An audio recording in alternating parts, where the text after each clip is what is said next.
Bit লবণ আমাদের অনেক পছন্দ। যে কোনো মাখামাখিতে বিট লবণ না দিলে মনে হয় যেন আমাদের টেস্টটা পরিপূর্ণ হয়নি। কিন্তু এই বিট লবণটা খাওয়া স্বাস্থ্যের জন্য অনেক ক্ষতিকর, ডক্টররা নিষেধ করে দেন। আর সেটা যদি ঘরে একদম নির্ভেজাল সম্পূর্ণ কেমিক্যাল মুক্ত তৈরি করেন তাহলে কেমন হয়। এখানে আমি প্যাকেট লবণ নিয়ে নিব 1 কাপ। আপনারা আপনাদের পরিমাণ অনুযায়ী কম বেশি করে নিতে পারেন। চুলার উপরে একটা প্যান বসিয়ে লবণগুলা ঢেলে দিয়েছি। আর চুলার জালটা কিন্তু একদম মিডিয়াম টু লো হিটে রাখতে হবে, রেখে অনবরত নাড়াচাড়া করতে হবে। এই বিট লবণটা ছোট বড় সবাই খেতে পারবে।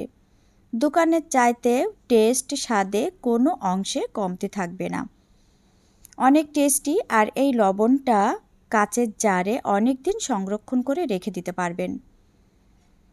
একদম লো হিটে ভাজতে ভাজতে যখন এরকম একটা ঝরঝরা হবে, দেখে বুঝতে পারছেন লবণের কালারটা কিন্তু চেঞ্জ হয়ে গিয়েছে, পুরো ঝরঝরা হয়ে গিয়েছে, ভেজা ভেজা ভাবটা কিন্তু আর নাই। এমন অবস্থায় গোলমরিচের গুঁড়া দিয়েছি 1 চা চামচ, ভাজা জিরার গুঁড়া দিয়েছি 1/2 চা চামচ, লাল মরিচের গুঁড়া দিয়েছি 1.25 চা চামচ। এখন নাড়াচাড়া করে আবার এটা ভাজতে থাকবো। এটা একটু হাতে সময় নিয়ে ভাজতে থাকবেন। আমি টোটাল 15 থেকে 20 মিনিটের মতো একদম লো হিটে নাড়াচাড়া করে ভাজতেছি।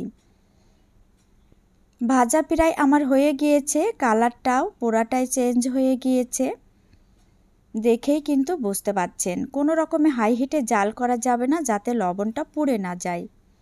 পুড়ে গেলে কিন্তু এর স্বাদ টেস্ট একদম নষ্ট হয়ে যাবে, গুণাগুণও নষ্ট হয়ে যাবে। এখন আমি এটা নামিয়ে একটু ছড়ানো পাত্রে বা যে পাত্রে আমি ভেজে নিয়েছি এই পাত্রে ফ্যানের নিচে দিয়ে একটু ঠান্ডা করে নিয়েছি। এখন এই লবণটা একটু ব্লেন্ড করে নিব। আমাদের যে ব্লেন্ডারের জারগুলা থাকে তার ভিতরে যে মশলা ব্লেন্ড করার যে জারটা থাকে ওই জারে লবণগুলা ঢেলে নিয়েছি।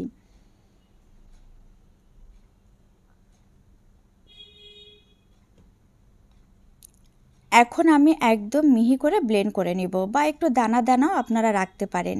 আপনারা আপনাদের পছন্দ অনুযায়ী ব্লেন্ড করে নিতে পারেন। ব্লেন্ড করে নিলেই কিন্তু বিট লবণটা রেডি হয়ে যাবে। যাদের লবণ খাওয়া নিষেধ আছে তারা কিন্তু এই লবণটা খেলে কোনো ক্ষতিকর হবে না। ভিতরের কনসিস্টেন্সিটা কেমন হয়েছে আপনাদেরকে একটু খুলে দেখিয়ে দিচ্ছি। এই ব্লেন্ডারে আমি শুকনা মরিচ, বাদাম, তারপরে আইসিং সুগার সবই তৈরি করি। এই ব্লেন্ডারে কিন্তু সবই তৈরি করা যায়। এখন একটা ছড়ানো প্লেট নিয়েছি, রেডি করে রাখা বিট লবণটা এখানে ঢেলে দিয়েছি। দেখেই বুঝতে পারছেন কতটা পারফেক্টলি হয়েছে। আর যদি আপনার বাসায় এরকম ব্লেন্ড জার না থাকে তাহলে শিলপাটায় বেটে নিতে পারেন, একদম খুব সহজ পদ্ধতি।